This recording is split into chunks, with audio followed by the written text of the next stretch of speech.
सतगुरां दी महान किरपा बख्शे सदका अज दा पावन पवित्र हुक्मनामा। राग सोरठ दे अंदर धन धन साहिब श्री गुरु नानक देव महाराज बख्शिश कर रहे हैं, जो कि सतगुरां दे पावन अंग 635 ਅਤੇ 36 ਤੇ ਸੁਭਾਏਮਾਨ है। ਧੰਨ ਗੁਰੂ ਨਾਨਕ ਦੇਵ ਮਹਾਰਾਜ ਸ਼ਬਦ ਦੀਆਂ ਰਹਾਉ ਵਾਲੀਆਂ ਪੰਕਤੀਆਂ ਵਿੱਚ ਬਚਨ ਕਰ ਰਹੇ ਹਨ। ਸੁਣ ਪੰਡਿਤ ਕਰਮਾਕਾਰੀ, ਜਿਤ ਕਰਮ ਸੁਖ ਊਪਜੈ ਭਾਈ, ਸੋ ਆਤਮ ਤਤ ਵਿਚਾਰੀ ਰਹਾਉ। ਪਾਤਸ਼ਾਹ ਜੀ ਇਸ ਸ਼ਬਦ ਵਿੱਚ ਸੰਸਾਰਿਕ ਧਾਰਮਿਕ ਕਰਮਾਂ ਵਿੱਚ ਉਲਝੇ ਹੋਏ ਮਨੁੱਖ ਨੂੰ ਸੁਚੇਤ ਕਰਦੇ ਹਨ ਕਿ ਇਹਨਾਂ ਰਸਮੀ ਧਾਰਮਿਕ ਕਰਮਾਂ ਦੇ ਨਾਲ ਆਤਮਿਕ ਸੁੱਖ ਜਿਹੜਾ ਹੈ ਉਹ ਪ੍ਰਾਪਤ ਨਹੀਂ ਹੁੰਦਾ। ਅਤੇ ਇਹਨਾਂ ਰਸਮੀ ਜਿਤਨੇ ਵੀ ਧਾਰਮਿਕ ਕਰਮ ਹਨ, ਇਹਨਾਂ ਨੂੰ ਕਰਾਉਣ ਵਾਲੇ ਜਿਤਨੇ ਵੀ ਧਾਰਮਿਕ ਆਗੂ ਹਨ, ਉਹਨਾਂ ਲਈ ਪਾਤਸ਼ਾਹ ਜੀ ਦਾ ਉਪਦੇਸ਼ ਹੈ।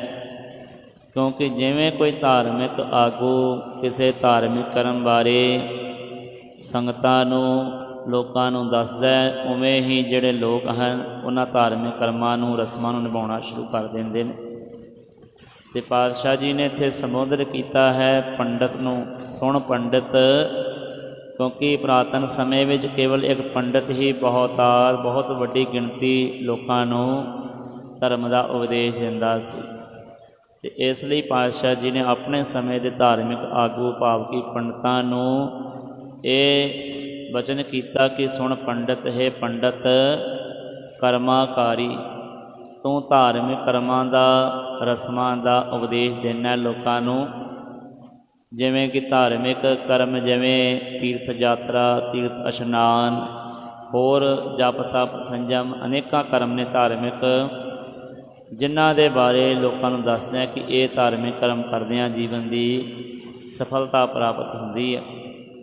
ਪਰ ਪਾਤਸ਼ਾਹ ਜੀ ਬਚਨ ਕਰ ਰਹੇ ਨੇ ਕਿ ਇਹ ਪੰਡਤ, ਤੂੰ ਸੰਸਾਰਿਕ ਧਾਰਮਿਕ ਰਸਮੀ ਕਰਮਾਂ ਦਾ ਜਿਹੜਾ ਹੈ ਉਹਨਾਂ ਦੀ ਹਾਮੀ ਭਰਨ ਵਾਲਾ ਹੈ ਅਤੇ ਲੋਕਾਂ ਨੂੰ ਦੱਸਣ ਵਾਲਾ ਹੈ। ਪਰ ਅਸਲ ਵਿੱਚ ਜਿਹੜਾ ਸਭ ਨਾਲੋਂ ਸ੍ਰੇਸ਼ਟ, ਜਿਹੜਾ ਸੱਚਾ ਅਸਲ ਧਾਰਮਿਕ ਕਰਮ ਹੈ, ਜਿਹਦੇ ਨਾਲ ਸੁੱਖ ਪੈਦਾ ਹੋਣਾ, ਜਿਹਦੇ ਨਾਲ ਜੀਵਨ ਵਿੱਚ ਆਨੰਦ ਦੀ ਪ੍ਰਾਪਤੀ ਹੋਣੀ ਹੈ, ਉਹ ਤਾਂ ਤੂੰ ਲੋਕਾਂ ਨੂੰ ਦੱਸਦਾ ਹੀ ਨਹੀਂ। ਜਿਤ ਕਰਮ ਸੁਖ ਉਪਜੈ ਭਾਈ, ਪਾਤਸ਼ਾਹ ਜੀ ਸਮਝਾਉਂਦੇ ਨੇ, ਭਾਈ ਅਸਲ ਵਿੱਚ ਧਾਰਮਿਕ ਅਸਲ ਕਰਮ ਹੈ ਕਿ ਜਿਹਦੇ ਨਾਲ ਸੁੱਖ ਪੈਦਾ ਹੋਵੇ। ਉਹ ਕਰਮ ਕੀ ਹੈ? ਸੋ ਆਤਮ ਤਤ ਵਿਚਾਰੀ, ਉਹ ਹੈ ਆਪਣੇ ਆਤਮਾ ਦੀ ਪੜਚੋਲ ਕਰਨੀ, ਆਪਣੇ ਮਨ ਦੇ ਅੰਦਰ, ਆਪਣੇ ਹਿਰਦੇ ਦੇ ਅੰਦਰ ਵਸਦੇ ਹੋਏ ਉਸ ਪਰਮੇਸ਼ਰ ਨੂੰ ਯਾਦ ਕਰਨਾ, ਉਹਦੇ ਨਾਲ ਸਾਂਝ ਪਾਉਣੀ। ਇਹ ਸਾਰੇ ਧਾਰਮਿਕ ਕਰਮਾਂ ਨਾਲੋਂ ਸ੍ਰੇਸ਼ਟ ਕਰਮ ਹੈ। ਅਤੇ ਪਾਤਸ਼ਾਹ ਜੀ ਕਹਿੰਦੇ ਵੈਸੇ ਜਿਤਨੇ ਵੀ ਸੰਸਾਰਿਕ ਧਾਰਮਿਕ ਕਰਮ ਨੇ, ਰਸਮ ਰਿਵਾਜ ਨੇ, ਉਹਨਾਂ ਵਿੱਚ ਹੀ ਮਨੁੱਖ ਜਿਹੜਾ ਕੇਵਲ ਉਲਝਿਆ ਹੋਇਆ, ਉਹਨਾਂ ਨੂੰ ਵੱਧ ਤੋਂ ਵੱਧ ਕਰਨ ਦੀ ਕੋਸ਼ਿਸ਼ ਵੀ ਕਰਦਾ ਅਤੇ ਸੁੱਖ ਅਤੇ ਆਨੰਦ ਦੀ ਪ੍ਰਾਪਤੀ ਕਰਨ ਦੀ ਕੋਸ਼ਿਸ਼ ਕਰਦਾ। ਇਸ ਕਰਕੇ ਜੀਵਨ ਵਿੱਚ ਸੁੱਖ ਆਨੰਦ ਪੈਦਾ ਨਹੀਂ ਹੁੰਦੇ, ਕਿਉਂਕਿ ਅਸਲ ਕਰਮ ਕਰਦਾ ਹੀ ਨਹੀਂ, ਮਨ ਕਰਕੇ ਪਰਮਾਤਮਾ ਨੂੰ ਯਾਦ ਕਰਦਾ ਨਹੀਂ, ਮਨ ਨੂੰ ਟਿਕਾਉਂਦਾ ਹੀ ਨਹੀਂ। ਇਸ ਕਰਕੇ ਜੀਵਨ ਦੀ ਸਫਲਤਾ ਨਹੀਂ ਮਿਲਦੀ। ਆਸਾ ਮਨਸਾ ਬੰਧਨੀ ਭਾਈ, ਕਰਮ ਧਰਮ ਬੰਧਕਾਰੀ। ਪਾਤਸ਼ਾਹ ਜੀ ਹੁਣ ਡਿਟੇਲ ਨਾਲ ਸਮਝਾਉਂਦੇ ਨੇ, ਕਹਿੰਦੇ ਕਿ ਕਰਮ ਧਰਮ ਬੰਧਕਾਰੀ, ਧਾਰਮਿਕ ਕਰਮ ਵੀ ਜਿਹੜੇ ਨੇ ਉਹ ਬੰਧਨ ਬਣ ਜਾਂਦੇ ਨੇ। ਇਹ ਕਿਵੇਂ ਹੋ ਸਕਦਾ ਕਿ ਜੇ ਕੋਈ ਸੇਵਾ ਕਰਦਾ ਹੈ ਉਹ ਵੀ ਮਾਇਆ, ਜੇ ਕੋਈ ਬਾਣੀ ਪੜ੍ਹਦਾ ਉਹ ਵੀ ਮਾਇਆ, ਭਾਵੇਂ ਸਿਮਰਨ ਕਰਦਾ ਉਹ ਵੀ ਮਾਇਆ। ਇਹ ਬੰਧਨ ਕਿਵੇਂ ਬਣ ਗਏ ਧਾਰਮਿਕ ਕਰਮ? ਕਿਉਂਕਿ ਪਾਤਸ਼ਾਹ ਜੀ ਕਹਿੰਦੇ ਆਸਾ ਮਨਸਾ ਬੰਧਨੀ ਭਾਈ, ਕਿਉਂਕਿ ਆਸਾ ਅਤੇ ਮਨਸਾ, ਮਨ ਵਿੱਚ ਕਿਸੇ ਚੀਜ਼ ਦੀ ਆਸ ਕਰਨੀ, ਇੱਛਾਵਾਂ ਜਦੋਂ ਪੈਦਾ ਹੁੰਦੀਆਂ ਨੇ ਮਨ ਵਿੱਚ, ਉਦੋਂ ਆਪਾਂ ਕੁਝ ਵੀ ਕਰਦੇ ਹਾਂ ਉਹ ਮਾਇਆ ਦੇ ਰੂਪ ਵਿੱਚ ਹੀ ਗਣੇ ਜਾਂਦੇ ਨੇ, ਮੰਨੇ ਜਾਂਦੇ ਨੇ। ਅਤੇ ਪਾਤਸ਼ਾਹ ਜੀ ਕਹਿੰਦੇ ਇਸੇ ਕਰਕੇ ਇਹੀ ਗੱਲ ਸਮਝਾਉਣ ਦਾ ਯਤਨ ਕਰਦੇ ਹਨ ਧੰਨ ਗੁਰੂ ਨਾਨਕ ਦੇਵ ਮਹਾਰਾਜ ਜੀ, ਕਿ ਮਨ ਦੇ ਨਾਲ ਜਦੋਂ ਆਪਾਂ ਪਰਮੇਸ਼ਰ ਦੀ ਭਗਤੀ ਕਰਦੇ ਹਾਂ, ਜਦੋਂ ਪਰਮੇਸ਼ਰ ਨੂੰ ਅੰਗ ਸੰਗ ਜਾਣਦੇ ਹਾਂ, ਫਿਰ ਕਾਮਨਾਵਾਂ, ਇੱਛਾਵਾਂ, ਆਸਾਂ, ਮਨਸਾਂ ਸ਼ਾਂਤ ਹੋ ਜਾਂਦੀਆਂ ਨੇ। ਫਿਰ ਕਿਸੇ ਚੀਜ਼ ਦੀ ਜਿਹੜੀ ਹੈ ਉਹ ਮਨ ਵਿੱਚ ਤਾਂਘ ਨਹੀਂ ਰਹਿੰਦੀ ਕਿ ਮੈਨੂੰ ਅਜੇ ਬਹੁਤ ਧਨ ਚਾਹੀਦਾ ਹੈ, ਮੈਨੂੰ ਬਹੁਤ ਪਿਆਰ ਚਾਹੀਦਾ ਹੈ, ਪਦਾਰਥ ਚਾਹੀਦੇ ਨੇ, ਲੋਕ ਚਾਹੀਦੇ ਨੇ, ਔਰ ਉਸਤਤ ਚਾਹੀਦੀ ਹੈ। ਸੰਸਾਰਿਕ ਮੋਹ ਮਾਇਆ ਦੇ ਨਾਲ ਜਿਹੜਾ ਹੈ ਮਨੁੱਖ ਦਾ ਮਨ ਜਿਹੜਾ ਹੈ ਉਹ ਭਰ ਜਾਂਦਾ, ਰੱਜ ਜਾਂਦਾ, ਮਨ ਟਿਕਾ ਵਿੱਚ ਆ ਜਾਂਦਾ ਜਦੋਂ ਆਪਾਂ ਮਨ ਕਰਕੇ ਪ੍ਰਭੂ ਦੀ ਭਗਤੀ ਕਰਦੇ ਹਾਂ। ਫਿਰ ਆਸਾਂ ਅਤੇ ਮਨਸਾ ਸਾਡੇ ਮਨ ਵਿੱਚ ਇੱਕ ਵਾਰ ਵੀ ਛਣ ਪਲ ਵਾਸਤੇ ਵੀ ਪੈਦਾ ਨਹੀਂ ਹੁੰਦੀ। ਇੱਛਾਵਾਂ ਜਿਹੜੀਆਂ ਨੇ ਉਹ ਸ਼ਾਂਤ ਹੋ ਜਾਂਦੀਆਂ ਨੇ। ਫਿਰ ਜਦੋਂ ਧਾਰਮਿਕ ਕਰਮ ਕਰਦੇ ਹਾਂ ਫਿਰ ਉਹ ਪ੍ਰਵਾਨ ਹੁੰਦੇ ਨੇ।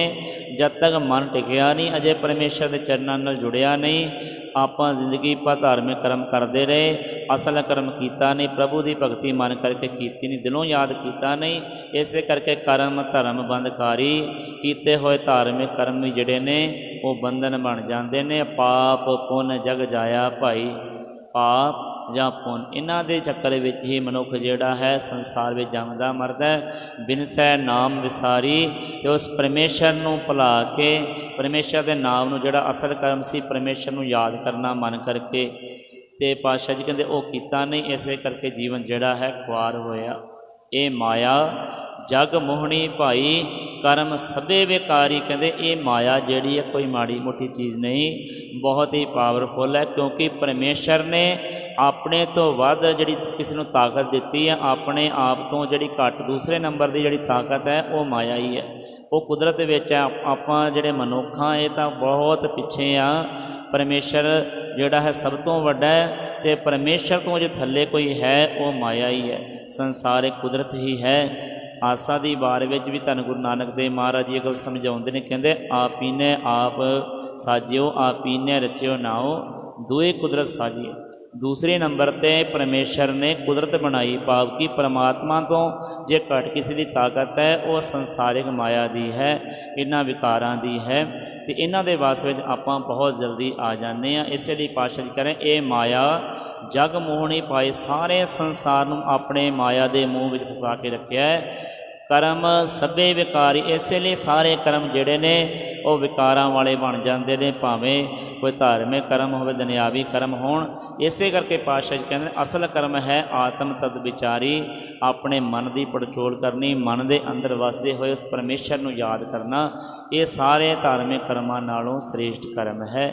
ਧੰਨ ਗੁਰੂ ਨਾਨਕ ਦੇਵ ਮਹਾਰਾਜ ਜੀ ਨੇ ਪਾਵਨ ਸ਼ਬਦ ਵਿੱਚ ਇਹੀ ਗੱਲ ਵਿਸਥਾਰਪੂਰਵਕ ਸਮਝਾਈ ਹੈ ਕਿ ਭਾਈ ਅਸਲ ਉਸ ਪਰਮੇਸ਼ਰ ਦੇ ਨਾਲ ਜੁੜਨਾ, ਆਪਣੇ ਮਨ ਨੂੰ ਗੁਰੂ ਦੀ ਬਾਣੀ ਸਿੱਖਿਆ ਦੇ ਅਨੁਸਾਰ ਚਲਾਉਣਾ, ਤਾਂ ਹੀ ਸਾਡੇ ਜੀਵਨ ਦੀ ਸਫਲਤਾ ਸਾਨੂੰ ਪ੍ਰਾਪਤ ਹੋ ਸਕਦੀ ਹੈ। ਸਾਡੀਆਂ ਇੱਛਾਵਾਂ ਜਿੰਨੀਆਂ ਵੀ ਹਨ, ਮਨਸਾ ਕਾਮਨਾਵਾਂ ਸਾਰੀਆਂ ਆਪਣੇ ਆਪ ਪੂਰੀਆਂ ਹੋ ਜਾਣਗੀਆਂ ਜਦੋਂ ਸਾਡਾ ਮਨ ਪ੍ਰਭੂ ਦੇ ਚਰਨਾਂ ਨਾਲ ਜੁੜ ਜਾਵੇਗਾ। ਪਾਤਸ਼ਾਹ ਦੀ ਕਿਰਪਾ ਬਖਸ਼ਿਸ਼ ਕਰਨ। ਸਭਨਾ ਸੰਗਤਾਂ ਨੂੰ ਦਰੋਂ ਕਰੋਂ ਗੁਰਸਿੱਖੀ ਜੀਵਨ ਦੀ ਦਾਤ ਚੜ੍ਹਦੀਆਂ ਕਲਾ ਬਖਸ਼ਣ। ਵਾਹਿਗੁਰੂ ਜੀ ਕਾ ਖਾਲਸਾ, ਵਾਹਿਗੁਰੂ ਜੀ ਕੀ ਫਤਿਹ।